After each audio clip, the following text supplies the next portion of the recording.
Ladies, we're here tonight on the show. First of all, let me close my here. First of all, we want to start the show by paying our respects to Ring of Honor wrestler Jay Briscoe, passing away last night, man, in a car accident at the age of 38. It was announced by, it was a combination. Well, I think Tony Khan broke the news, and then I think Dave Meltzer gave more information on it, man. Jesus, because he just had that great match, that tag team match with his brother and with FTR, right, back in December. And what was the dog collar match? It got 5 stars rated. It was, even though it was super late in the year in December, it was considered like a match of the year. I think when I came here a few weeks ago and talked about who had the best match of the year, I think I put them up there, like top 5. Jesus Christ, man. And now the guy's passed away. Oh my Lord, man, this is so terrible, so tragic. Rest in peace. Condolences to the friends and family of Jay Briscoe. Jesus Christ, they're actually the tag team champions in Ring of Honor. Like right now, I don't think nobody's thinking about that. But yeah, I don't even know what's gonna happen. But I mean, I don't even know tonight. Like I know they had a lot of stuff planned for AEW, but they might just like cancel a bunch of matches tonight and just do more like a tribute show to Jay Briscoe.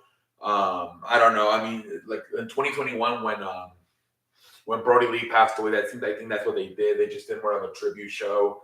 So who knows? Like a lot of the matches that were planned for tonight on AEW Dynamite might just get canceled, and they might just do something else.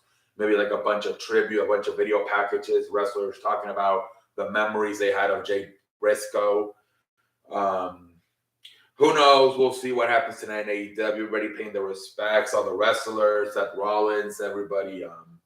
Even Triple H said it. I had the NXT they said it in their commentary that they announced the news. That's been one of the biggest things you've seen ever since Triple H took over creative, that they're acknowledging other stuff that happens around the wrestling world. Even a few weeks ago when the commentator from TNA passed away, Michael Cole acknowledged it right before the first match of SmackDown took over. Oh man, rest in peace, Jay Briscoe, man. Jesus Christ. Moving along, ladies and gentlemen, with the rest of the news.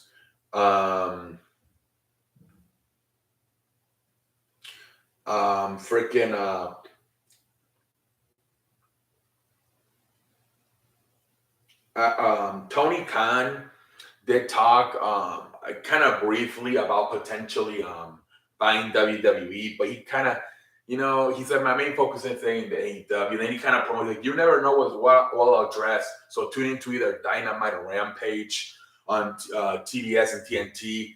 So I don't know, man. Who knows how much seriously it would be reportedly both Tony Khan and his father Chad Khan would be into it. Who knows, man?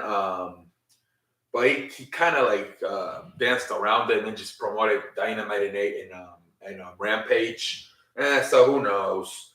Adam Hopkins, who was like the vice president that would like be like the PR, who would set up all like the interviews for wrestlers with the media. He'd been in the company for 25 years. He resigned this week, I believe, officially on January 13th, which was on Friday. He resigned after 25 years of being in the company.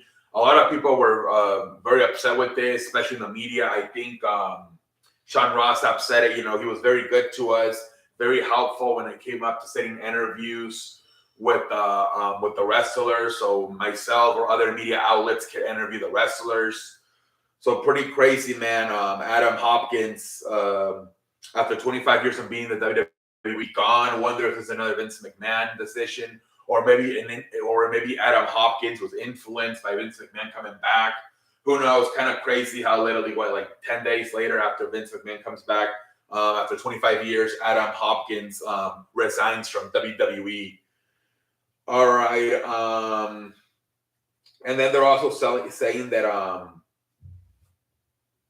WWE sale might be blocked because I guess Vince McMahon is getting sued by more people. So he got sued by a shareholder in Delaware But also now he's being sued by the fire and police departments in Detroit. I'm not exactly sure how that works, but apparently it would block either Vince McMahon getting more power as chairman of the board, or it would even block a potential sale. So I guess this could be very serious for WWE Vince McMahon if these two lawsuits, the one with the shareholder in Delaware, and then the one with in Detroit with the fire and police department. Supposedly these could block a potential sale of WWE. So we know what's gonna. I mean, I don't know how much serious this is. These lawsuits he has, but it's something, I guess. They're saying that he's in the office now every day, and he doesn't even, a lot of times, doesn't even talk about selling the company. He just talks about how WWE can improve. And then I think Nick Khan today was on the Bill Simmons podcast, which I have not watched that interview, but I'll probably watch it, man, later on today. Maybe have more thoughts about it tomorrow. And he did say Vince McMahon is only here for the sell process of WWE. He's not in control of anything else. So who knows, ladies and gentlemen, what's going to happen and how much these two lawsuits could affect a potential sale, or even Vince McMahon getting more power as chairman with these lawsuits. All right, ladies and gentlemen. Logan Paul, supposedly WWE interested in him doing something at the Royal Rumble. I'm assuming to compete in the Royal Rumble. He's still healing from tearing his MCL back in November. That was only about 2 months ago. I don't know what the proper recovery timetable is for a tear MCL.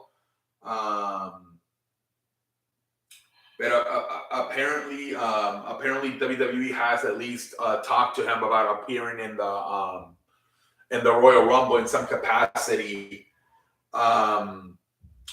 He was in that crypto scam a few weeks ago, but WWE has said that will not affect his WWE career or his WWE push. So apparently that will not affect him. So it's just a matter of to see if Logan Paul is healthy to most likely probably compete at the Royal Rumble. Maybe, like last year, they're probably just trying to get as much interest as possible.